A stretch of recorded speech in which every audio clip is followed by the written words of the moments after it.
आजच डाउनलोड करा आणि तुमच्या आवडत्या मालिकांचा आनंद लुटा। ईश्वराला कोणीतरी चुकीच्या आरोपाखाली मुद्दाम फसवलंय।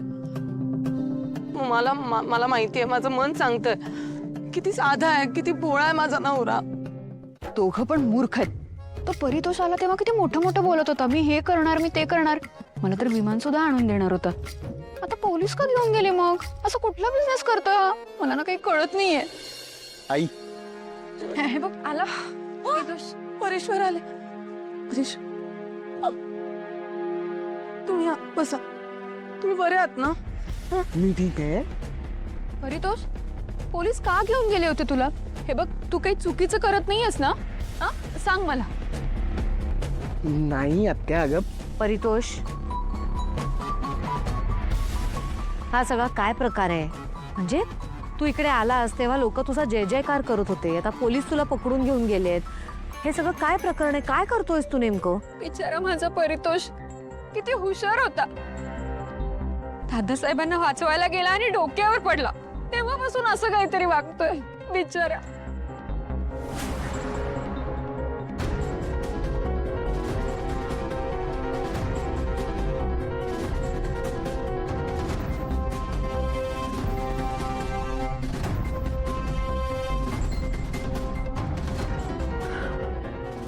आदित्य, पोलिसांशी बोललास का? त्यांनी काय चार्जेस लावलेत परितोषवर? आई यांनी एक स्कीम सुरू केली होती इन्व्हेस्टमेंटची। त्यात लोकांनी पैसे गुंतवायचे होते आणि मग लोकांनी पैसे गुंतवले। त्याचं पुढे काय झालं हे कोणालाच नाही माहिती, यालाही नाही माहिती। त्यामुळे लोकांनी याच्या विरोधात तक्रार केली, याला जामिनावर सोडून आणलाय। आत्या, माझा प्लॅन खरंच खूप चांगला आहे। लोकांनी फक्त ट्रस्ट करायला पाहिजे, बस एवढंच। हा चोमू काय प्लॅन करणार? तरी नशीब पोलीस फक्त अटक करून घेऊन गेले। त्याला ते इन्व्हेस्टर्सच्या ताब्यात दिलं असतं ना तर चांगलं तुडवून तोडवून मारलं असतं। या स्कीम मध्ये जितक्या लोकांनी पैसे गुंतवलेत त्या सगळ्यांचे पैसे परत करा।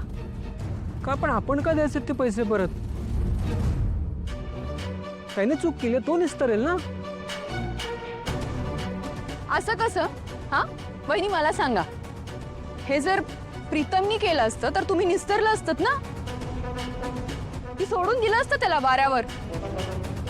ते काही नाही। हा वहिनी बरोबर बोलतात। वहिनी प्लीज लोकांचे पैसे देऊन टाका आणि माझ्या परितोषला सोडवा प्लीज प्लीज। सोडवतील, बोलतील ना मी। तुम्ही नका काळजी करू, मी करेन सगळं। अगं आत्या, म्हणजे वहिनी करती, शांत राहा।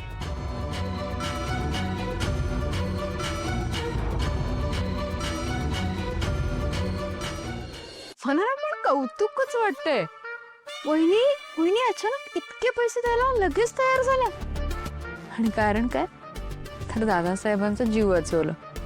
बाप रे, एवढ्याशा कामासाठी एवढे पैसे देत आहेत। असू दे, परितोषचं कामही झालं आणि मला सुद्धा मज्जा आली।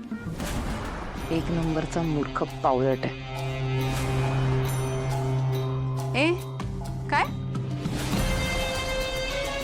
व्हिडिओ बघत होते त्यातला मुलगा। परेश्वरांबद्दल बोलताय ना तुम्ही? हो, खरंय, मला पण कौतुकच वाटतं एक सासू मॉमचं। म्हणजे एक सासरे डॅडचा जीव वाचवला म्हणून ते परेश्वरांसाठी काहीही करायला तयार आहेत। पण तुमच्या एक लक्षात येते का न्यू सासू मॉम?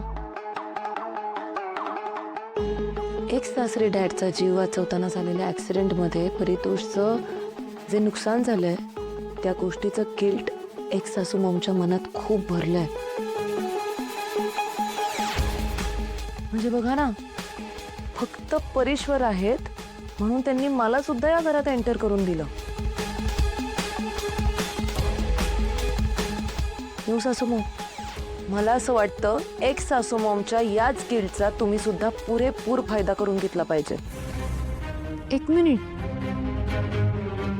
तू म्हणतेस मी फायदा करून घ्यायचा? कसं? आता नीट लक्ष देऊन ऐका। परेश्वर तुमचा भाचा आहे, आणि परीश्वरचा एक्स सासरे डॅडचा जीव वाचवताना स्वतःचा पर्सनल लॉस झालाय, ज्या गोष्टीचं गिल्ट अजूनही एक्स सासू मॉमच्या मनात आहे. म्हणजे तुम्ही या गोष्टीचा मोठा इश्यू क्रिएट करू शकता आणि त्याचं भांडवल करून तुम्ही या घरातलं तुमचं महत्त्व वाढवू शकता. ओके, आता तुम्ही बाहेर जायचं आणि सगळ्यांना ओरडून सांगायचं की या घरात आत्तापर्यंत जसा तुमच्यावर अन्याय होत आला तसाच परीश्वरवर पण झालाय. कसं त्या एका ॲक्सिडेंटमुळे परीश्वरचं फ्युचर इन्सिक्युअर झालंय. जसा जसा तो इश्यू मोठा होत जाईल तसंच तुमचं स्थान या घरातलं तेही मोठं होत जाईल आणि लवकरच तुम्ही व्हाल या घरातली पुढची अहिल्यादेवी किर्लोस्कर. मी शपथ, पण हे होईल का खरंच? येऊ सासू, मी मला ना तुमची हीच गोष्ट नाही आवडत. काय? तुम्हाला स्वतःवर कॉन्फिडन्सच नाही आहे काही. ओके, आपण एक काम करूया. आता तुम्ही इमॅजिन करा तुम्ही या घराच्या मालकीण आहात आणि तुम्ही कसं वॉक करा ते मला दाखवा. रेडी?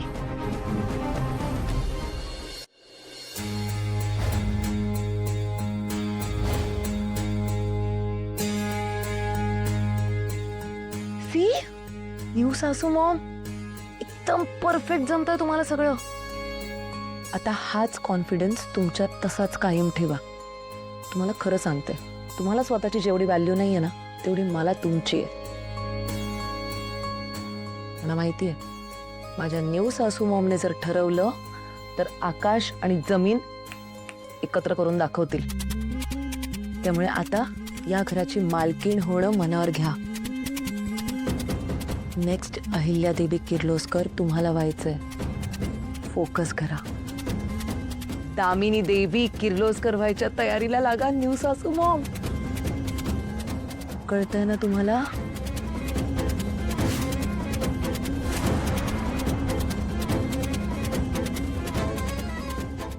तिशा खरं बोलते, या घराची खरी मालकीण मीच आहे. आता तुम्ही बघाच या दामिनी देवी किर्लोस्करचा रुबाब. दामिनी.